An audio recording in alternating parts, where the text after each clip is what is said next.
New York has some of the craziest laws when it comes to cryptocurrency, from banning which coins you can use, to regulating different exchanges differently, all the way down to banning cryptocurrency mining altogether.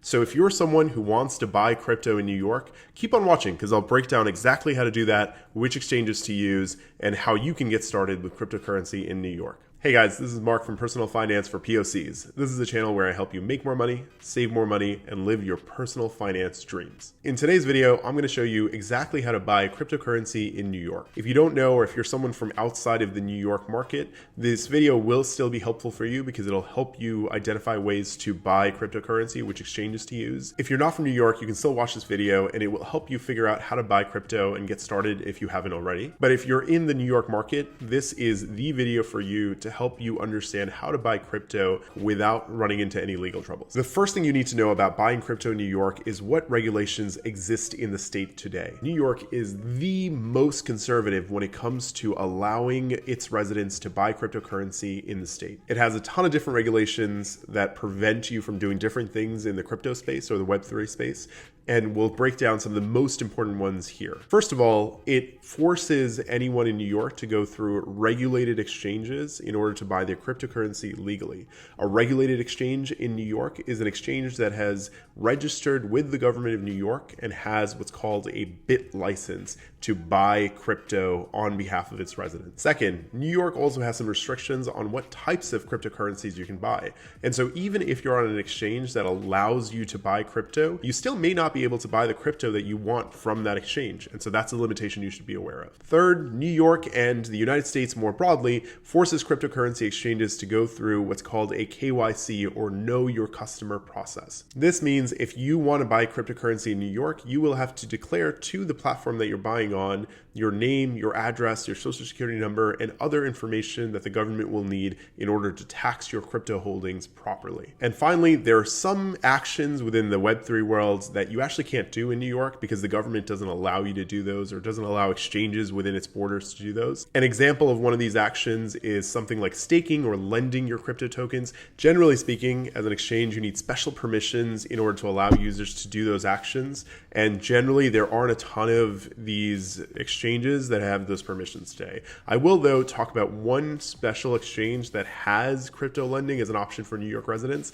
And so stick around. I'll talk a little bit more about that in a second. And just one more note before we get started. This isn't financial or legal advice. I recommend you do your own research when it comes to cryptocurrency. It's a volatile asset. It's one that I personally invest in, but it doesn't mean that it's right for everyone. And so please do your homework, do your research, and know that this isn't financial or legal advice for you. And with that, let's go on. First, let's talk about the general mechanism that allows you to buy cryptocurrency in the first place. Crypto is just an asset the same way any other asset works. And so you can buy crypto through an exchange by giving your US dollars or your currency up to that exchange, linking your bank account and buying currency through it. So through any of these exchanges, in order to buy crypto, what you need to do is link your debit account card, your checking or your savings card, which will allow you to fund your crypto account with USD and allow you to use that USD to buy crypto assets. Now, different exchanges will have different cryptocurrencies that they allow, and this information is current as of April 2022. But again, do your own research because this could get updated at any given time, and it's worth knowing what options different exchanges have. Robinhood is a great exchange if you want to get started with cryptocurrency. It doesn't have a lot of the advanced features like lending and additional long-tail cryptocurrencies that some of the other exchanges that I'll talk through do, but it is an exchange that allows you to get started with cryptocurrency with minimal investments. The other thing that I do like about Robinhood is it does allow you to do recurring deposits into your account. So if you're someone who likes to dollar cost average into their investments, you can actually do that with Robinhood with crypto as well. So if you want $10 or $20 every week coming out of your checking account going into crypto automatically, regardless of the price of crypto at that time, Robinhood is a great example to do exactly that. Big con for Robinhood is that they don't today, as of April 2022, allow you to move the crypto that you bought on Robinhood to another exchange. So they don't provide you with an individualized wallet for yourself. You are locked into the Robinhood platform. You can buy more crypto there. You can sell your crypto and get cash to take take out, but you cannot take the cryptocurrency that you have within Robinhood and move that to another exchange. And for that reason, I've actually started to use Robinhood less and less to buy more crypto. I've started to use other exchanges that let me port my crypto over more easily. If it's not your wallet, it's not your coins. The second exchange that I want to talk you through is Gemini. Now, Gemini is probably my favorite exchange to use in New York because it has the most advanced features of any of these exchanges that are allowed in New York. Some of the features that they have is, first of all, the number of cryptocurrencies they support. They support over 150 cryptocurrencies as of the filming of this video, which is April 2022. And I'm sure they're going to be adding more names as the days go on. Some of the top cryptocurrencies that they support are the big ones like a Bitcoin and Ethereum, those type of large cryptos, but they also have some of the very, very niche ones, something like a Terra or a Sandbox, or even, some of the Uniswap coins. All of those are supported by Gemini. In addition to that, their process for getting started, I found really, really simple, which was you just log in, you link your bank account. Again, it's the same way as you do through Robinhood, through a Plaid or one of these services, and you're able to bring in your currency, your USD, into the exchange in order to buy any of the cryptocurrencies there. You can also, if you have crypto in another exchange, transfer that crypto into Gemini really easily. They make the process super simple. All you have to do is deposit your crypto. They'll give you an address to send that crypto to, and that address will allow you to shift your crypto from other exchanges or your own self-hosting into Gemini. And I love that feature. It's so easy to use. Gemini also allows their users to do auto reoccurring deposits into their accounts. So if you want to set up an automatic deposit into an altcoin or a Bitcoin or Ethereum, or even a stable coin like GUSD, you're able to do that daily, weekly, monthly now, right out of your bank account, so you can dollar cost average into Gemini exchanges. Third, and probably my favorite thing about Gemini, is they allow you to earn interest on the cryptocurrency that you have on your account. Gemini has a process that they call Earn, which allows users in the platform to put their cryptocurrency up for lending on the platform. There are some risks associated to this, so I would recommend actually looking into this and doing your research, but I lend out all of my cryptocurrency. You can lend out both the coins that you have, like a Bitcoin or an Ethereum, and earn, so far around 1% interest rates on that coin. But they also have the ability to allow their users to buy stable coins like a USDC or a USDT, both of which are backed by the US dollar. And so they allow you to transfer on a one-to-one basis always that token to the US dollar.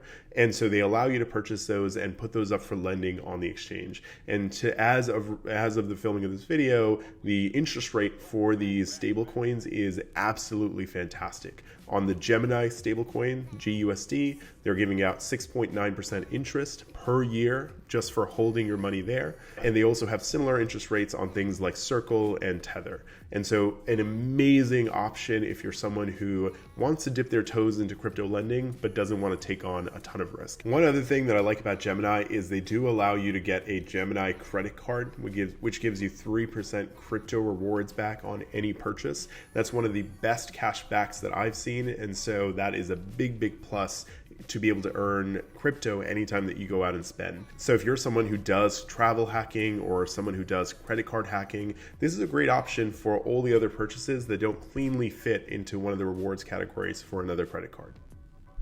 The one downside that I just want to talk about before I move on from Gemini is they do charge fees to buy some of the coins that are out there. And so you'll see like a $1.99 or a $2.99 fee to buy a coin. And that's something that Robinhood doesn't charge. And so for that reason, I try to only buy coins through Gemini that don't otherwise have some sort of processing fee associated to it. So that is a downside for using Gemini. I personally think that the ability to lend and earn interest overcomes that weakness, but you want to do that math for yourself and consider whether Gemini makes sense for you. The third exchange I want to talk about is Coinbase. Coinbase is probably the most well-known exchange for crypto in the United States. It's one of the biggest ones out there, and you probably have heard of it. They're also a publicly traded company, and so just like Robinhood, there's some credibility built into that and some safety by investing in a company that is publicly traded. So for that reason, I do like Coinbase as an exchange to use to buy cryptocurrency in New York. One other benefit that I like about Coinbase is the number of coins that they support. As of, again, April 2022, 2022, they support over 300 different coins, including some of the big ones like an Ethereum or a Bitcoin, including some things like stable coins like a USDC or a USDT, as well as some of the altcoins like a Mana or some of the smaller altcoins that are out there. And so Coinbase is a really good option if you want to buy some of the smaller coins and get a little bit more risky than you otherwise could on a Robinhood or a Gemini, and do that in a way that still allows you to sort of manage your assets in a trusted exchange. Another pro for Coinbase is how easy and user intuitive their UX is. Their website is one of the easiest that I found in order to buy cryptocurrency in New York. They allow you to buy and sell crypto really simply. They allow you to connect to your account really simply. I find it actually a little bit more intuitive than something like a Gemini. And so if you're getting started with crypto, sometimes it helps to have an exchange that's just easier to use. So I think Coinbase is good for that.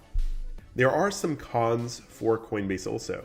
The one big con that they have is that their fee structure is really complex to understand. I'm not going to go into the exact fee structure here because it feels like it changes all the time, but you can go ahead and look at that. Just know that there are fees associated to buying crypto. There are also some fees associated to transferring your crypto from Coinbase to another account.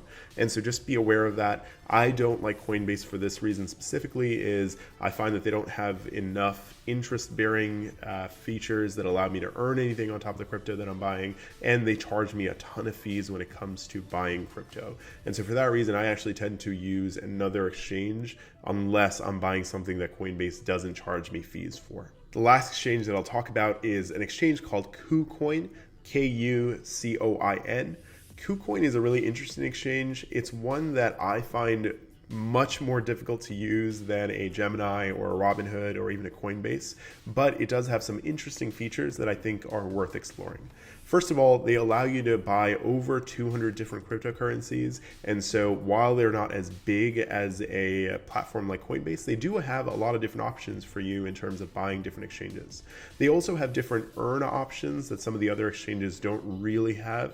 And so, for example, you can go in and lend your cryptocurrency with variable interest rates. So you actually get to set your own terms in terms of how much interest you want on your cryptocurrency. That's something that none of the other platforms I found within the New York bucket allow you to do. There's some other platforms that you can try to skirt the sort of New York regulations for, but if you're trying to stick to the rules, KuCoin has some of the more liberal options for you in terms of earning interest on your coins.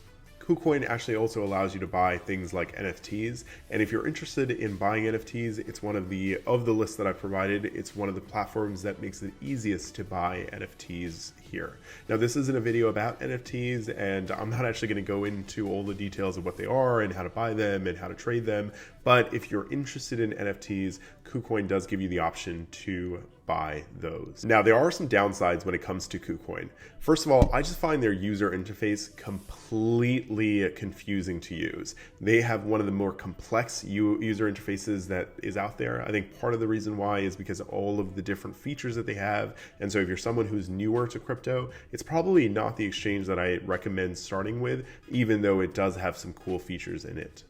The other con that I found is they tend to charge more fees to buy crypto on their platform than any of the other exchanges that I've seen. For example, I tried to buy some stablecoin the other day. I was trying to buy like $1,000 of USDC, and after the transaction fees, I was actually only going to get something like $950 in the coin after all the fees that they took off, which I just think is absolutely crazy to be able to charge that level of fee, especially given the competition in crypto today. I don't think they're a great choice if you're trying to buy crypto to start with, but if you have crypto in other exchanges and you want to find out ways to lend it out to other people and earn some interest on it, maybe what you can do is buy your crypto on another exchange, transfer it to KuCoin, and start to earn some interest on the back of that. Again, not a tactic that I would recommend if you're new to crypto, but if you're someone who's been around for a little bit and you want to explore some more sort of innovative, cool, sort of out there tactics to earn interest on your crypto, this is sort of an example of how to do that.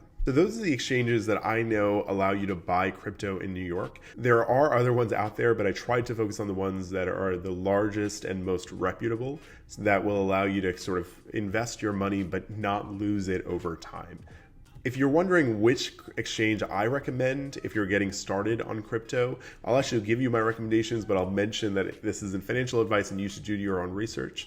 I recommend if you're just getting started and you want to dip your toes into crypto and you're not interested in buying some of the niche coins out there, you just want to get started with an Ethereum or a Bitcoin, or even if you want to get started with some of the big top 10 altcoins like a Solana, I actually recommend using Robinhood to get started. They have the lowest fees, they make it the easiest to get started, and their auto reoccurring deposits feature I find to be the easiest and cleanest of any of the other platforms out there. So I actually recommend using Robinhood if you're getting started with crypto.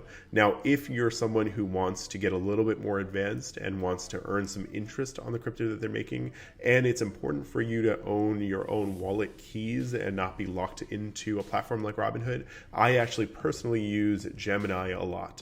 Gemini gives you the flexibility of having your own wallet, and so you own the keys, you own the crypto, but they also allow you to do things like earn interest on your crypto. And if you can earn 6-7% on crypto through Gemini, especially holding a stable coin whose price isn't going to change like a GUSD or USDC, that is a massive benefit over holding your money in the bank. Now, I personally wouldn't recommend taking all of your money and putting it into a stable coin. You still don't know, something could happen with the exchange that causes you to lose some or all of that money.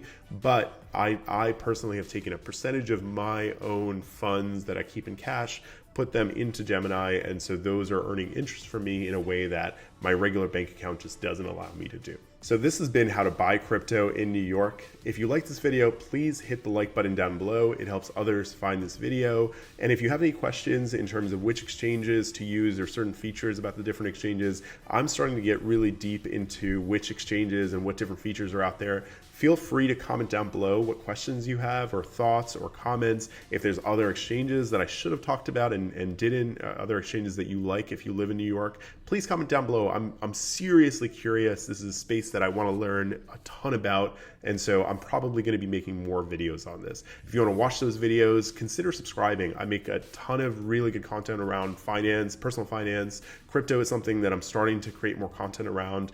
So if you want to catch that content, please hit the subscribe button. Consider hitting the bell icon, which allows you to get notifications about that content, and I'll see you next time.